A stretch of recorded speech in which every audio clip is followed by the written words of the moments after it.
Assalamualaikum to all my brothers and sisters all around the world, pati na rin po sa ating mga kapatid sa ibang relihiyon na nasa iba't ibang parte ng mundo. Kamusta po kayong lahat? Inshallah po nasa mabuti kayong kalagayan at wala po kayong agam-agam na patuloy po nating susuportahan ang ating Duterte family, ang kanilang PDP Laban Slate. Don't forget, iyon ang iboboto, okay? Pati sa ating mga kapatid dito sa Pilipinas, alam nyo na nang gagawin, di ba? Tanggapin ang ayuda, pero be wise pag nag-eleksyon. So for today's video is all about Manny Pacquiao. Manny Pacquiao. Bakit meow? Bakit Pacquiao? Kasi meow, meow, meow, meow. Nagpapatawa na naman itong si Manny. Alam niyo guys, sa totoo lang ha. Okay siya. Okay siya sa boxing, sa sports. Yeah, okay naman siya. Tapos, 'di ba nagsenador na rin siya before? Kaya lang wala akong matandaan kasi na talagang bumongga ang kanyang pagiging senador. But instead puro nga pambabatikos ang narinig ko tungkol sa kanya. Kaya lang I didn't judge him for that kasi sabi ko nga ganun talaga, may panahon talaga na ngayon okay ka, sa susunod hindi ka okay, ganun. Pero at least tinaray naman niya ang best niya para makapag-aral. Yun nga lang kasi naging classmate niya kasi yung isang pinsan ko. Manny Pacquiao, naging classmate mo yung pinsan ko. Nagulat na lang siya, mag-classmate pala kayo, nagkita kayo, graduation na. Ganon ang sitwasyon na yon. So, totoo yan guys. Nagulat nga lang yung pinsan ko, ay, classmate ko si Manny Pacquiao. Na siya pinagsunugan niya ng kilay ang pag-aaral niya nitong lahat ng medyo may edad na sila. Siguro that was I think 3 years ago o 4 years ago. Oo. At ang sabi nga daw, nagulat siya, ay classmate ko pala to. So meaning, pumapasok siya,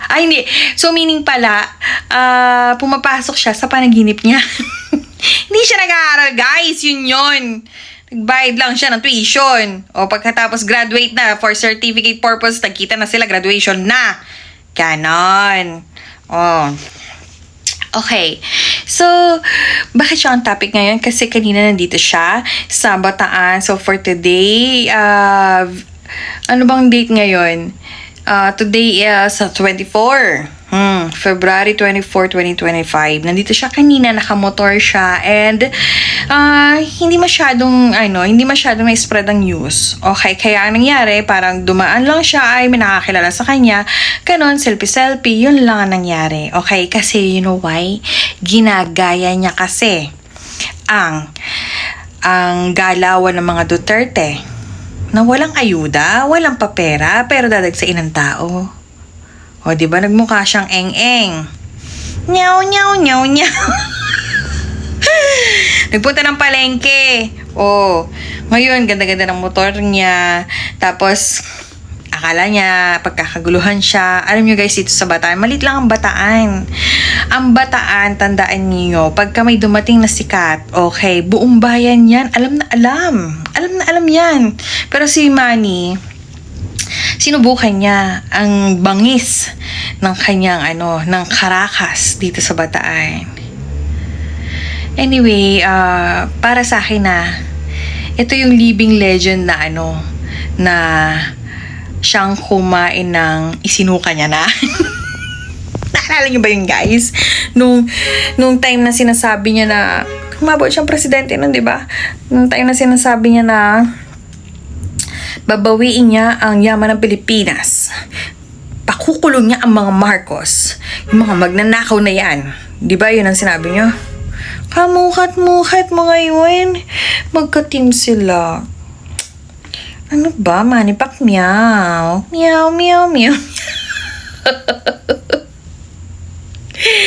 Ganun ka desperado para makabalik ulit sa politika. kakainin mo ang isinuka mo na. Ew, diba? Ew, that's ew.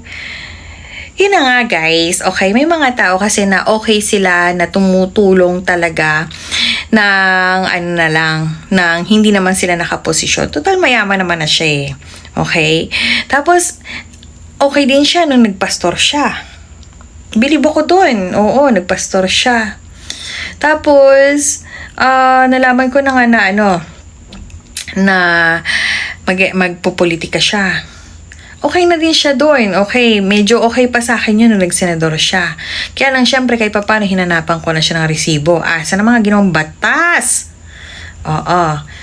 Meron man, pero hindi masyadong famous eh. Ngayon, medyo doon ako natawa nung humabol na siyang presidente ng Pilipinas. Ay, very wrong kako to. Wrong na to. Masyado nang mataas ang ang kanyang naging ambisyon. Oo, Duterte na din siya. Galawang Duterte na din ang gusto niya. At hanggang ngayon, gano'n pa rin ginagawa niya. Well, good luck na lang, 'di ba? Good luck na lang sa kanya ngayon. Dahil, ayan, yung sinuka niya, kinakain niya ngayon. 'Di ba? Tapos, may paiyak-iyak pa siya, guys. Alam niyo, umiiyak siya na sabi, ang dami kang mahihirap na Pilipino. Yes! Dahil yan sa mga nangyayari ngayon na hindi namin alam bakit kaya mong lunukin ang pride mo. Samantalang, alam mo yun, samantalang dati ikaw ang pride ng Pilipinas. Pero ngayon, Manny Pacquiao. Ginagawa mong katatawa ng sarili mo. Oo, hindi bagay. Nakakasira. Okay na nga sana na na nagbablog yung asawa mo ng mga pasosyal na gamit, pasosyal na mga eksenahan sa buhay, ganun. Okay na yun, tanggap na namin yun, 'di ba? Tanggap na namin na panay kami sinasampal ng ng kayamanan ng ng asawa mo.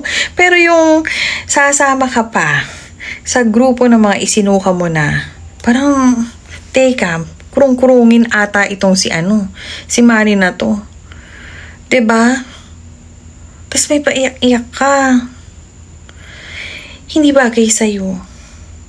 Oo, kaya hindi ka nag-boom sa sa pag-aartista kasi hindi makatotohanan. Oo. Kaya tama lang talaga na na lang, pabugbog ka na lang para magkapera ka. Pabugbog mo na lang yung face lock mo para magkapera ka at yumaman kayo ng todo-todo bongga-bongga. Kesa naman uupo ka ulit ng walang kasaysayan. Sayang ang aming tax. Manny Pacquiao. Okay, tigilan mo na yung pag-arte. Hindi bagay sa'yo. Okay? Dahil ngayon palang sinasabi ko sa'yo, mula nung sumalib ka dyan sa pwersang vangag, wala na. Yung kaisa-isang hibla na paniniwala ko sa iyo na may gagawin kang katinuan, ngayon parang wala na. Wala talaga. Kaya kayo guys, ha? Okay, magpabudol dito. Magaling lang siya magboxing. Okay? Hanggang boxing na lang talaga siya. Huwag niyong iboto. Okay? Si Manny Pacquiao. Yun lang. Yun lamang guys. Okay? Assalamualaikum.